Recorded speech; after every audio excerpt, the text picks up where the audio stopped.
Hey everyone, Lex here, and yes, I am a piece of toast.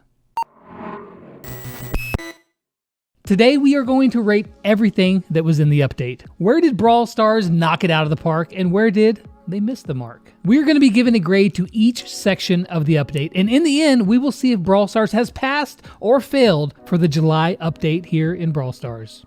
First up, the brand new Brawler Surge. Now, new Brawlers are always one of the biggest ticket items in an update. And for this, I think that Brawl Stars has done an excellent job. The design of the Brawler is great, from both the mechanics to the voice lines, which kind of remind me of a frat boy, but hey, I'm feeling it. I like it. The model looks well done, although there is something that just seems a bit off to me. I don't know if it's the sunglasses or what, but I don't know, maybe that's just me. Overall though, it's really well done.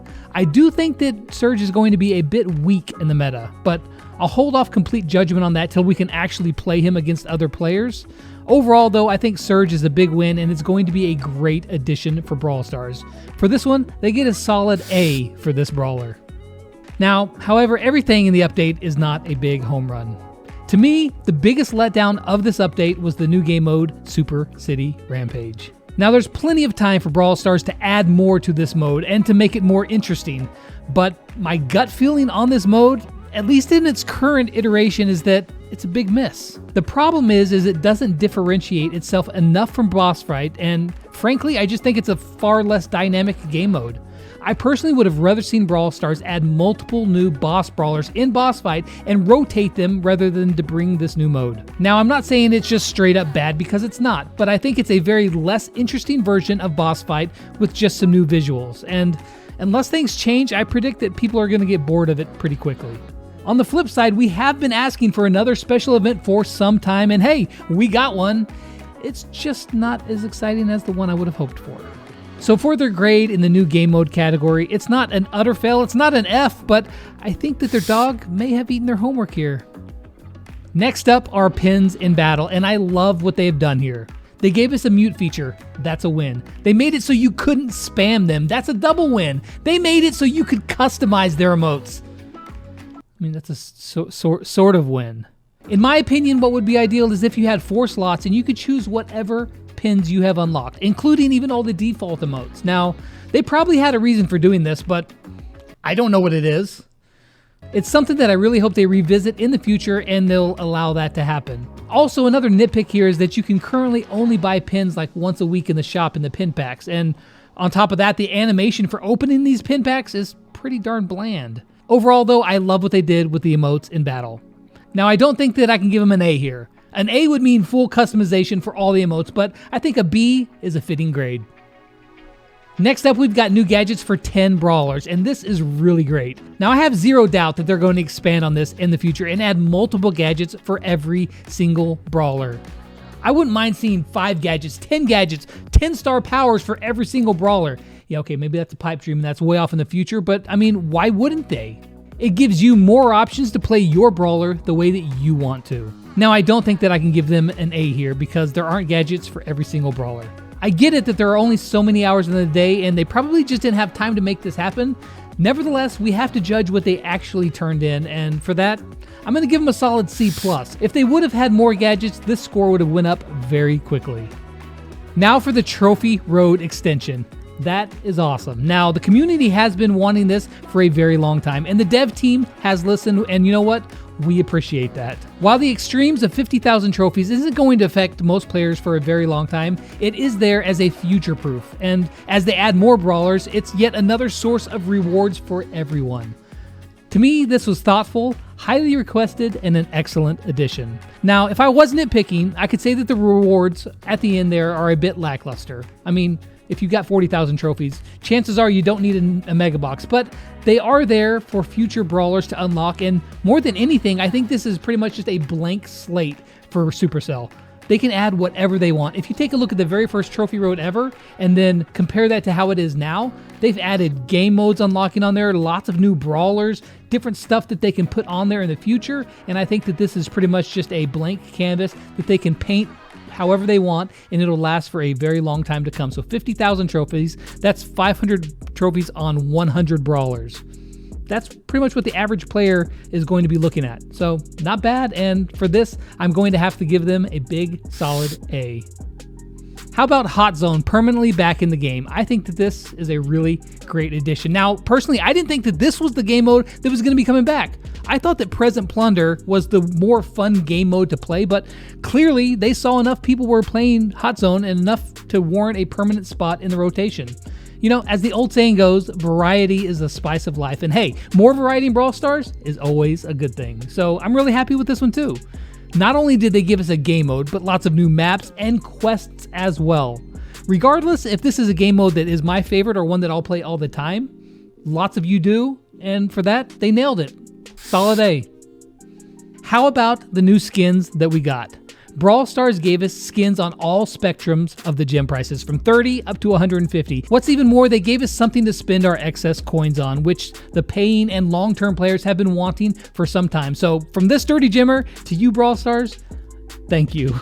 Now, while the True Silver and True Gold skins don't look like incredibly special in my opinion, I wouldn't be surprised if Brawl Stars goes back at some point in the future and adds effects to them.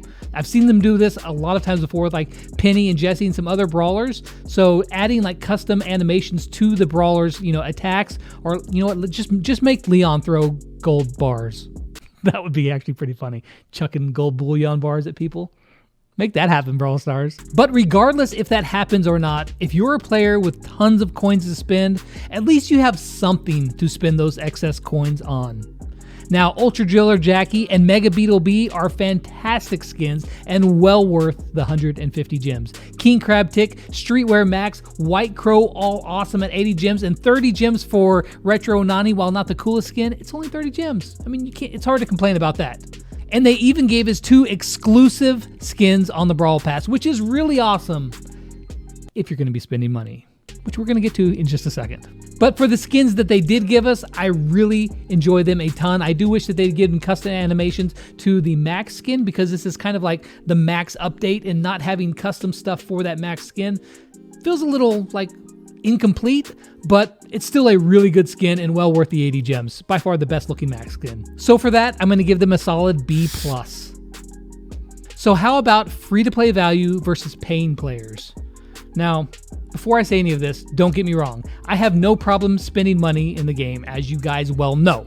Because, I mean, this is my job, and spending money on a video that will in turn make me more money and give you guys some fun content, well, I see that as a win all the way around. And a lot of free-to-play players may not like to hear this, but paying players are what keep this game going from a financial and developmental standpoint. Plain and simple, paying players subsidize the game so that everybody can play. Yes, even you, if you never spent a single dime in Brawl Stars, the paying players make that possible. So yes, paying players are very important, but you know what? So are free-to-play players. If the game was only filled with paying players, it would be A, much smaller, less diverse, and not quite as fun as it is with everybody being in the game. So I think it's very important and very awesome that Brawl Stars makes it to where if you don't have any money to spend in this game, you can still play it and you can still have a ton of fun. And to their credit, Brawl Stars has done a very good job of catering to both the free-to-play and pay-to-win players. So with that in mind, how did they do in the free-to-play versus pay-to-win aspect this update? Looking at what the free-to-play players got versus what all the stuff that the paying players got, if I'm honest with myself and you guys, I feel like free-to-play players have got a little bit of the shaft this update. I mean, not like a ton, but a little. So in this category, a perfect A would mean that free-to-play players got a ton of stuff that they feel very fulfilled with, and paying players also got a ton of stuff that, you know, they paid money for, so they got some cooler things, and it would be both sides would feel like fulfilled. Like, yeah, the update is really cool. I got a lot of stuff for me. They did get a new game mode, and it was just okay. They got more progression on the free Brawl Pass, which is awesome, but here's my problem with the Brawl Pass, which is like the biggest ticket item in the entire game, really. And that is that I wish that there wasn't a ton of progression on the paid Brawl Pass. I've said this before, the Brawl Pass was ever even a thing before they actually announced that it was going to be coming out. I wanted the Brawl Pass to be pay to look cool, not pay to win or pay to get lots of progression, and that's exactly what it is. In fact, if you want lots of progression in the game, the Brawl Pass is by far the best way that you can do that. It is well worth the 169 gems, but if you are a person who just absolutely cannot get that money together, then I totally get that. And you can save up the free ones and then buy it, every third Brawl Pass, and that's really cool. Maybe this is the Brawl Pass that you get to buy into. I would say save your gems for the Brawl Pass that just looks like, oh gosh, this is the one. And maybe this is it, because 2 very exclusive skins and a very cool brawler, it's a pretty good deal. And of course, this would be the time where I say, please use code LEX if you're going to get the Brawl Pass. That'd be really awesome. Thank you very much. Use code LEX. But bottom line, I think that paying players got much more this update than free-to-play players. And that's understandable to a certain extent because they did pay, but I would like to see it a little bit more fair than it was in this update. However, I do think that because of this, next update for free-to-play players, I think is going to be a really big one. So bottom line, because of all of that, I don't think it's as balanced this time around, so I'm going to give them an average grade of a C. Next up is the Crow remodel, and you guys know my thoughts here. I think that they have done an amazing job. Now, I will say the one thing that I don't like as much as the old is the profile icon. I preferred the old one a bit better, but I don't know, maybe that's just me. Since the only fault that I can find is the profile pic, and that's just a personal preference, I'm going to give them really high marks here as well. Now, looking at the balance changes, it's hard to say because it's very early on and it's just now starting, but I think that what they did do was on point. Now, on the downside, I still feel like the meta is geared a lot towards tanks and high control brawlers. I don't think that they've mixed it up really enough to change anything greatly, but I do agree with the changes that they made. So what they did was good, but I feel like they could have done more to really change the overall feel of the meta. So for that, I'm going to give them a B-. So with all of that said, let's take a look at the final report card for Brawl Stars. The one that they're going to be taking home and getting their parents' signature.